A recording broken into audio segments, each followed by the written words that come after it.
Salut, c'est William de chez CM3D. Comme tu as pu le lire dans le titre, je fabrique et t'offre cette table à manger.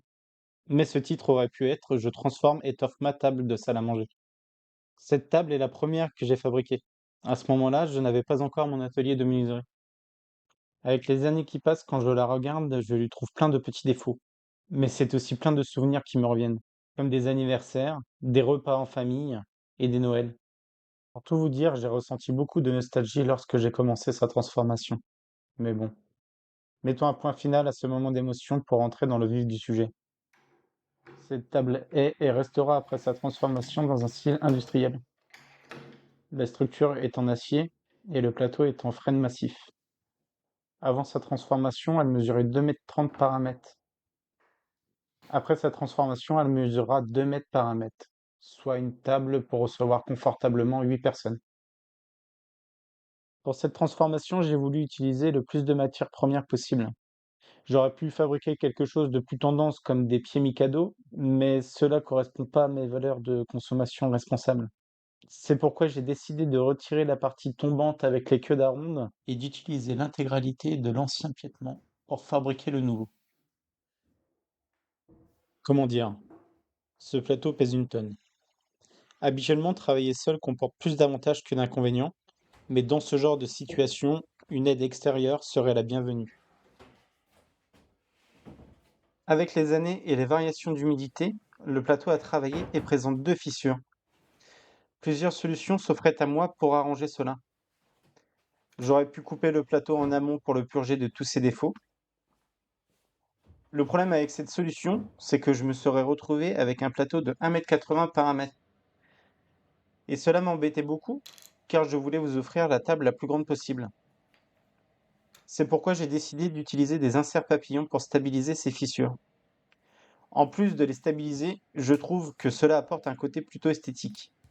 Alors bien évidemment, on aime ou on n'aime pas, mais comme pour le moment c'est encore ma table, il y aura des inserts papillons. D'ailleurs, dites-moi en commentaire si vous faites partie de la team qui aime les inserts papillons ou de ceux qui les détestent. L'incrustation d'inserts papillons peut paraître techniquement compliquée, mais en réalité, si vous prenez votre temps, cela est relativement simple. Il n'est pas nécessaire d'utiliser un gabarit pour réaliser cette incrustation, même si l'utilisation d'un gabarit rendrait cette opération plus facile. J'ai souhaité en acheter un pour l'occasion, mais je n'ai trouvé aucun gabarit digne de ce nom disponible en France.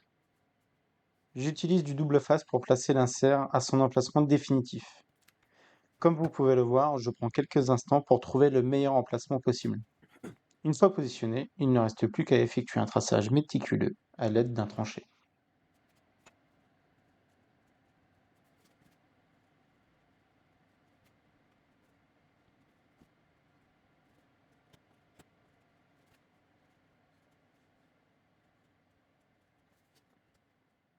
Lorsque nous retirons l'insert, nous nous retrouvons avec un traçage parfait. Nous pouvons maintenant passer au défonçage. Veillez à régler votre défonceuse de sorte à ce qu'une fois en place, l'insert dépasse de la surface. Il est plus facile de mettre à niveau les inserts plutôt que de reprendre l'ensemble du plateau. Ne défoncez pas jusqu'à votre trait. Prévoyez une marge de sécurité d'1 ou 2 mm. Il est toujours plus facile de retirer de la matière plutôt que d'en rajouter.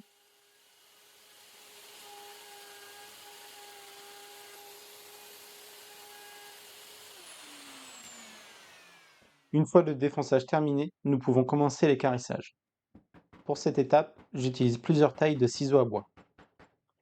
Si vous avez été très précis lors de l'étape précédente, vous pouvez placer votre ciseau directement dans le trait du tranché. Si jamais vous avez laissé plus de matière, je vous invite à grignoter progressivement la matière jusqu'à arriver au trait. Cette étape est longue, mais il est nécessaire de prendre son temps. Le résultat final va dépendre du soin et de la précision que vous apportez.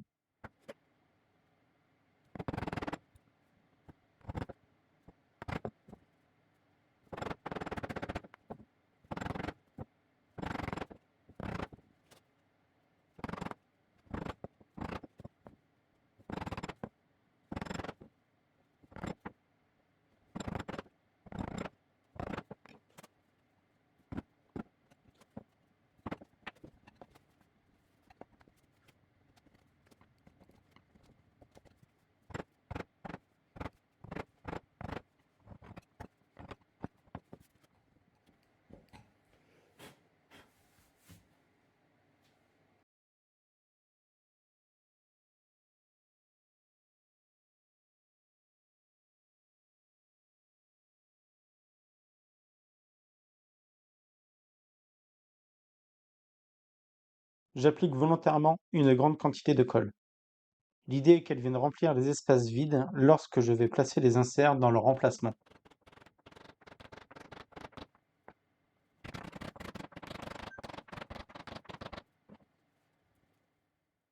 Je rajoute de la colle autour des inserts car celle-ci n'avait pas assez débordé à mon goût. Je prends ensuite une poignée de copeaux que j'ai soigneusement récupérée précédemment pour la déposer sur la colle fraîche. Je n'hésite pas à venir frotter les copeaux le long des inserts afin de remplir les petits espaces qui seraient restés vides.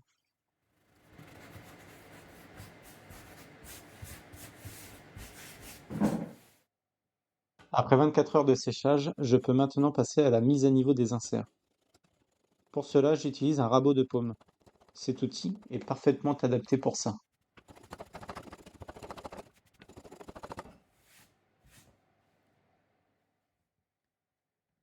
J'effectue ensuite un premier ponçage au grain 80 pour voir si les défauts persistent.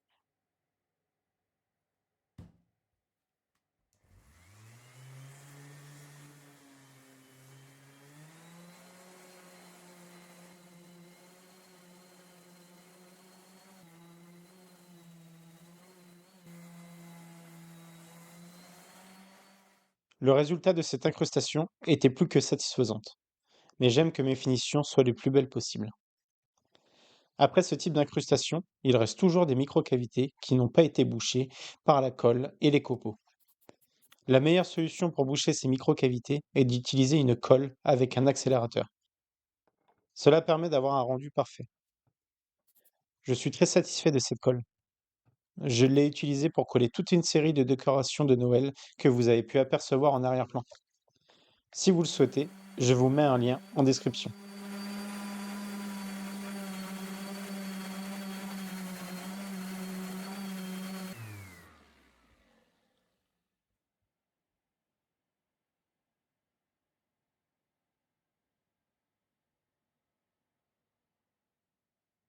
Cette étape n'est pas obligatoire, mais j'aime beaucoup faire un chanfrein sur le dessous de mes tables. Je trouve que cela apporte beaucoup d'élégance comparé à un bord droit qui serait resté très épais. Pour faire ce chanfrein, j'ai utilisé une fraise à chanfreiner de 25 degrés, que j'ai réglée pour une passe dans toute sa hauteur.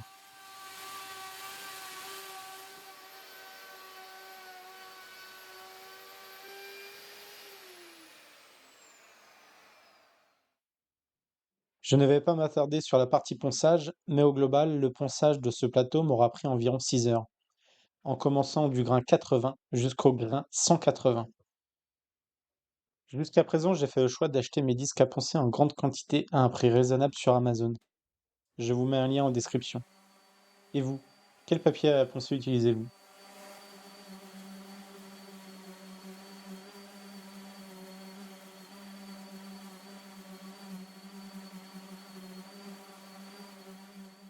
Concernant la finition, j'ai décidé d'appliquer l'Easy Deco de chez Rubion.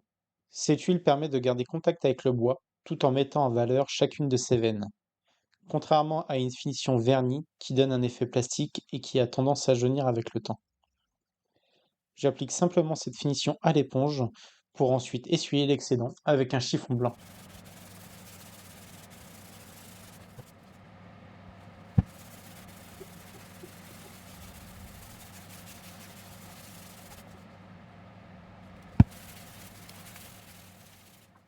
Je vais maintenant pouvoir mettre le plateau de côté pour passer sur le piétement en acier. Comme pour le plateau, ce piétement en acier est lourd et j'ai beaucoup de difficultés à le déplacer.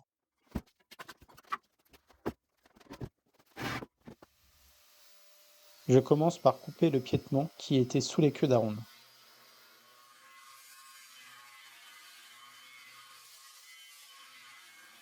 J'ai ensuite fabriqué hors caméra la seconde partie du piétement. Il reste maintenant à positionner l'ensemble d'équerres pour passer à la soudure. Je ne m'attarde pas sur cette partie du travail car elle ne représente pas mon cœur de métier.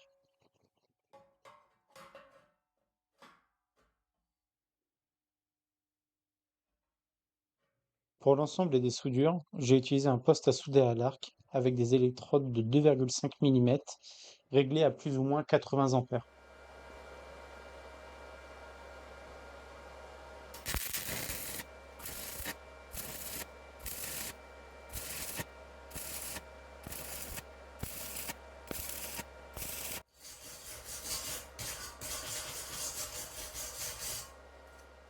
Une fois le piétement et le plateau terminés, j'ai demandé à mon oncle de venir m'aider pour la manutention.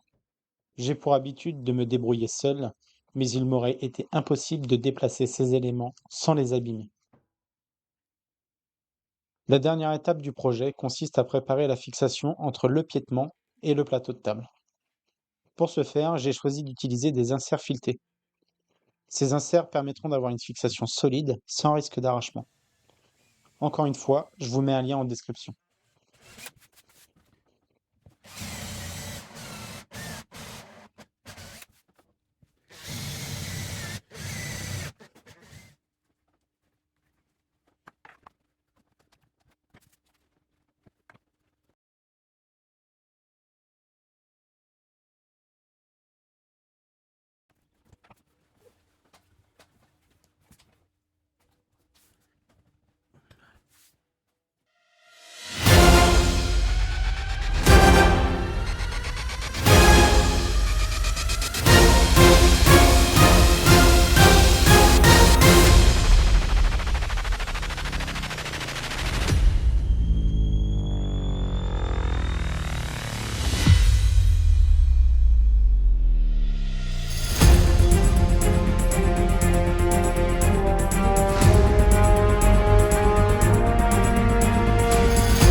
J'espère que la fabrication de cette table vous aura plu. Je pense que vous avez assez patienté. Je vais maintenant pouvoir vous donner les modalités pour participer au jeu concours. Donc rien de bien compliqué pour participer au jeu concours. Je vais vous demander 3 choses. Dans un premier temps, je vais vous demander de laisser un commentaire sous cette vidéo avec la mention « Je participe ». Dans un second temps, je vous invite à vous abonner à ma chaîne pour ne pas rater le tirage au sort qui aura lieu le 20 décembre 2024 à 20 h. Et dans un dernier temps, je vais vous demander de partager cette vidéo sur l'un de vos réseaux sociaux. Je remercie toutes les personnes qui participeront et je vous dis à bientôt pour de nouveaux projets.